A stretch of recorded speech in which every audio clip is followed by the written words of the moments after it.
Welcome back to my channel. Today we're going to talk about the Invicta 8928 OB automatic diver.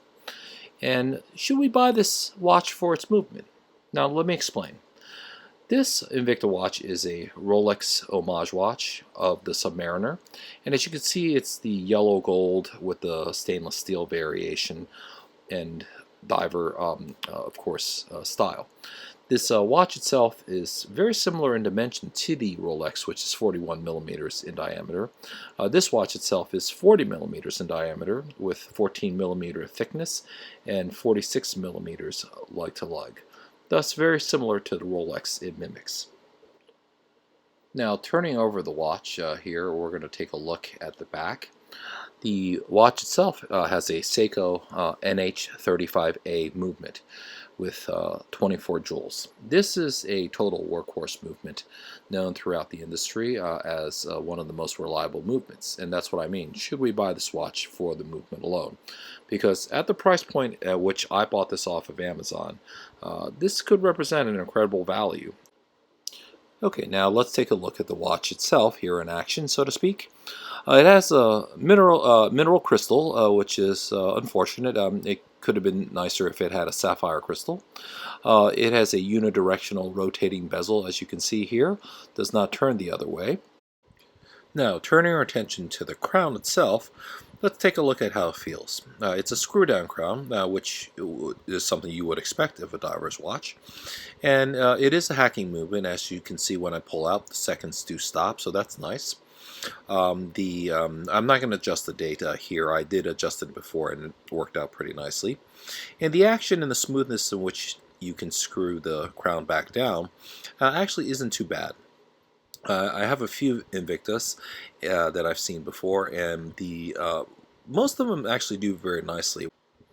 Okay, now I've reset the bezel, and the bezel action actually is not too bad.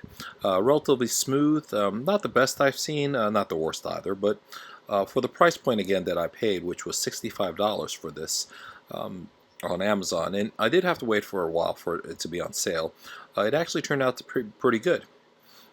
In the looking at the back again of the Seiko movement, I like the way it's designed with the yellow Invicta personalization of it, notating the NH35A movement itself. And wearing it, I will have to say the bracelet's okay. The clasp there is a little clunky. However, otherwise, it has a pretty solid feel on the wrist, very comfortable, and customary watch check here. This I'll feature in a future video, a Armatron retro release. Armatron doesn't get much love like Casio does, but actually for me, I do like Armatron. Anyways, back to the Invicta watch. And as you can see, I'll take the watch off my wrist, and we'll take a look at the case back one more time, and actually I'll look at it more carefully. It does have a screw-down case back, which is to be expected for a diver's watch, and again, stainless steel, and as you can see, a very nice smooth movement. And so overall, I actually really do like this watch, and of course it's always nice to have that see-through window in the back to see the movement itself rather than hiding it. And here's again the front of the watch itself.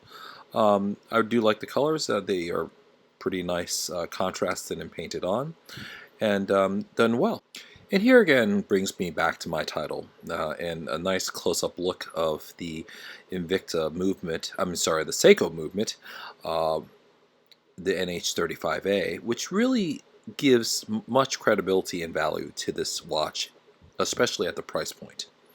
Here is a loom shot of the watch, and it's okay. It's not the best in the world, but again, at $65, you're not going to be expecting that much.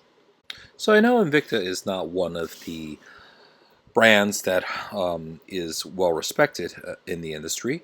However, at the price point and given sort of its functionality and a very good movement underneath, so to speak, driving this Invicta watch, I do believe that, especially when it's on sale for $65, it represents a very good value for what you're getting. And it's an everyday watch that you can wear and really not spend, $10,000, $14,000 for a Rolex. And quite frankly, not everyone can buy a Rolex, and this actually is kind of a nice substitute. So anyways, I do like this watch, and I do recommend it, especially if you wait until it's on sale. Normally it does run at a higher price, around the $90 range, and that's probably a little bit more over what I would be comfortable paying. So thanks for coming back to my channel. Hope you enjoyed this video, and have a good night.